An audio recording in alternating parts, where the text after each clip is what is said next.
Hey, what's going on, everybody? Welcome back to another episode of Caffeine. I'm David Cherry. I'm the former founder of Death to the Stock Photo, and I'm a coach to leaders and founders and creators, helping them connect the dots on what they're working on. Today, I want to talk about the digital frontier, the digital migration that we're going through today. Now, you might have noticed through the COVID-19, 2020 experience and events that have been occurring in the world, that things are very different now, that a lot of things are changing, a lot of things are in flux. And I think we're going through a once in a species sort of movement from the physical world to the digital frontier. And the way I like to think about this is that it's like a migration, just like people, migrate to different countries, migrate to different areas of the land. You can picture it like migrating from the physical world to the digital world. Now, of course, we've had the internet for 20 or so years now, but the way that we interfaced with the internet, it was like we had our normal lives and then we had some internet time or some computer time. And there was this clear sort of boundary between the two where the internet time was just a little bit of our time at first, and then it steadily started growing. We started spending more time on our phone, more time on our laptop, more time working in the digital space.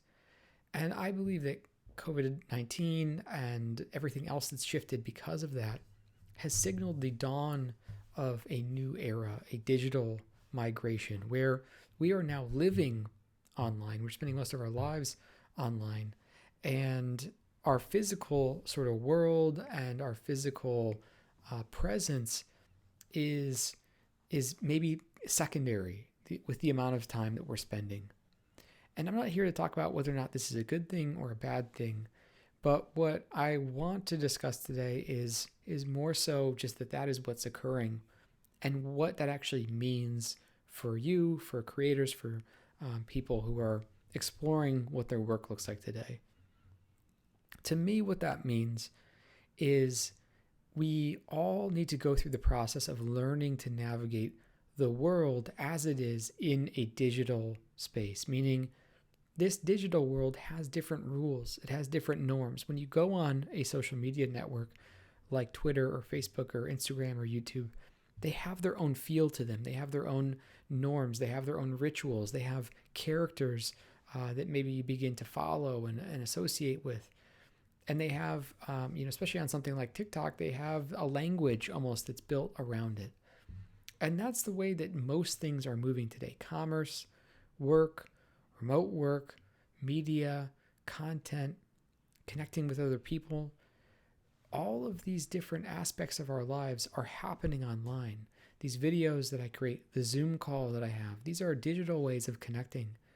And so if we're going to explore this new frontier, if we're going to fully migrate into this new frontier as a species, we need to start to learn about what life could be like in the digital space.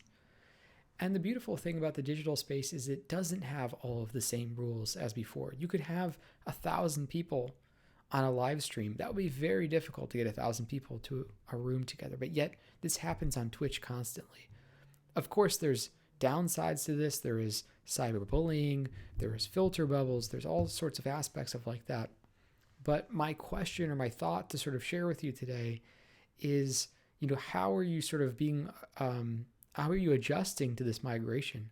Are you adapting to the world in the way that it could be in the digital space, meaning not thinking through a lens of the way the physical world works, but instead thinking through a lens of the way the digital world works.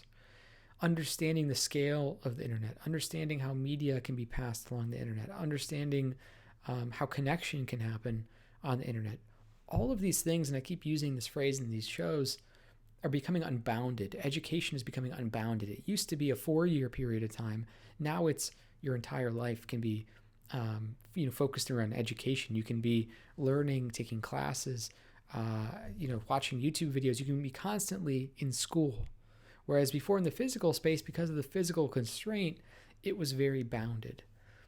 And so, we are unbounding all of these aspects of what it means to be a human. And I suppose my hope for people is to not shy away from this digital migration, not shy away from, hey, you can make friends online. Hey, you can meet a new spouse online. Hey, you can host talks online. Hey, you can get your education online. And so while there's still plenty of value for physical connection and the physical version of everything, I think there's also a lot of room to play in the digital frontier. So I believe we're in the midst of a migration. I personally feel like I've already migrated onto the internet. Then again, I've been doing remote work since 2013. I've been working with people all over the globe since about 2013. So I'm very accustomed to that unbounded way of looking at things.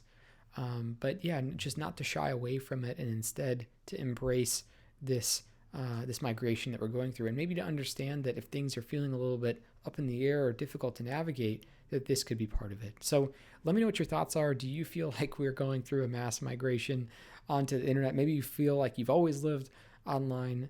Maybe it feels uncomfortable and you're concerned about what this means for other aspects of your life, like human connection or time spent in nature, which is also totally understandable. But that's just the thought I had for you today. It's something that I think is a big theme going forward. And I want to chat about some other big themes that are occurring right now that I think can help you understand a little bit more about the context of the times we're in. So I hope that helps. And as always, leave me a comment, send me a note, and I'll be back again very soon. Later.